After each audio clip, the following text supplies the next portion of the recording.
11 September 2025 Bangladesh Ansar ও গ্রাম প্রতিরক্ষা বাহিনীর পুরুষ প্রশিক্ষক এবং মহিলা প্রশিক্ষিকা পদে যারা চূড়ান্তভাবে সুপারিশপ্রাপ্ত হয়েছে তাদের 11 সেপ্টেম্বর 2025 থেকে 6 মাসের জন্য ট্রেনিং শুরু হলো।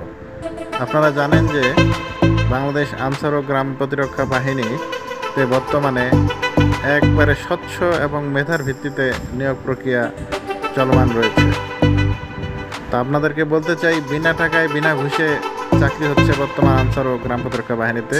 এজন্য ধন্যবাদ জানাই স্বরাষ্ট্র উপদেষ্টা জনাব মোহাম্মদ জাহাঙ্গীর আলম স্যারকে এবং ডিজি স্যার জনাব সাজ্জাদ মাহমুদ স্যারকে এবং সংশ্লিষ্ট সকল স্যারদেরকে ধন্যবাদ জানাই যে একবারে বিনা পয়সায় বিনা টাকায় স্বচ্ছভাবে সম্পূর্ণ মেধা ও যোগ্যতার ভিত্তিতে চাকরি হচ্ছে।